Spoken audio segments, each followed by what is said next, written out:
Jadi benar, saya ingin menyatakan bahwa benar bahwa yang ada di orasi kemarin itu, yang sempat menjadi viral itu benar adalah saya. Dan oleh karena orasi itu saya telah menyinggung dan dianggap mendasar atau menghina lembaga atau institusi, saya pertama-tama ingin menyatakan permohonan maaf. Tidak ada maksud saya untuk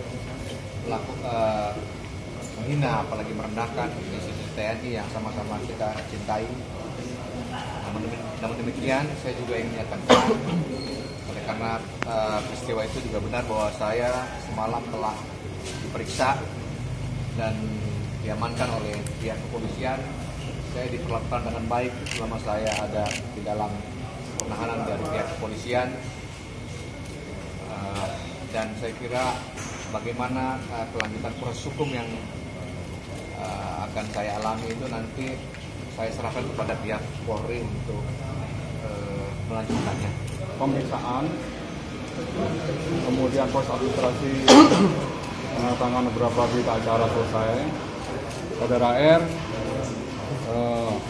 dipulangkan ya oleh penyidik.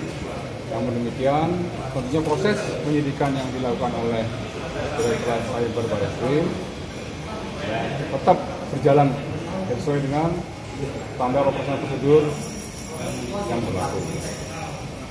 Kemudian juga apabila nanti memang masih dibutuhkan keterangan saudara E, tentunya nanti akan dipanggil ulang kembali. Ya, tentunya dalam rangka untuk menyelesaikan berkas perkara.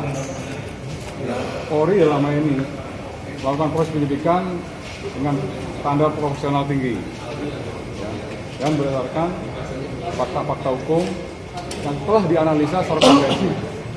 Perlu saya sampaikan juga kepada rekan-rekan, nah, sebelum Polri melakukan upaya paksa, Polri sudah melakukan gelar perkara dan sudah memeriksa beberapa saksi ahli dulu.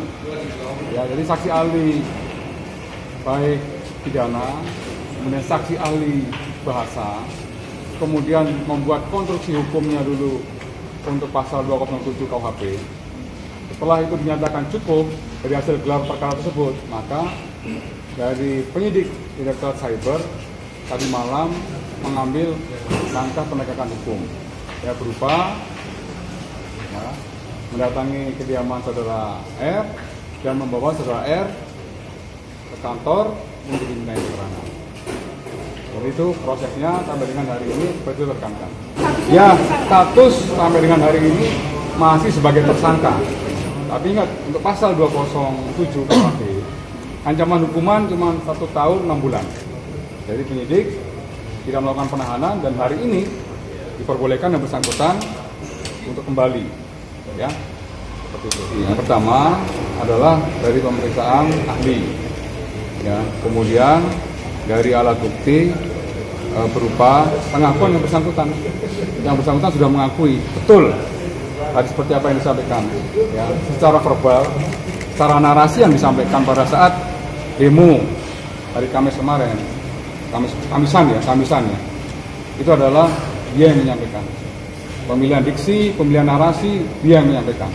Dia mengakui semuanya. Dari konstruksi hukum perbuatan melawan hukumnya untuk pasal 207-nya terpenuhi di situ. Apa yang disampaikan itu tidak sesuai dengan data dan fakta yang sebenarnya.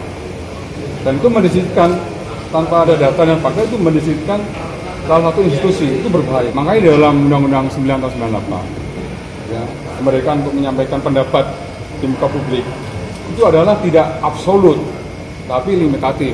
Yang pertama, ya, harus menghormati hak asasi orang atau hak orang di dalam menyampaikan pendapat di muka publik. Kemudian yang kedua, harus menghormati aturan moral yang berlaku.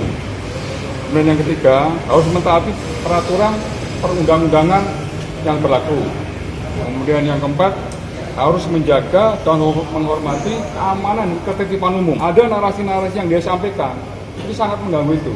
Dan yang terpenting, yang terakhir adalah harus menjaga keutuhan, persatuan, dan kesatuan. Yang ketiga, narasi-narasi yang disampaikan secara verbal itu ya, mengandung 5 unsur tersebut, itu adalah perbuatan melawan hukum. Dari penyidik menerapkan pasal 207 KUHP. Penangkapan ini perlu saya sampaikan kepada rekan-rekan adalah laporan polisi model A. Ya. Kenapa demikian?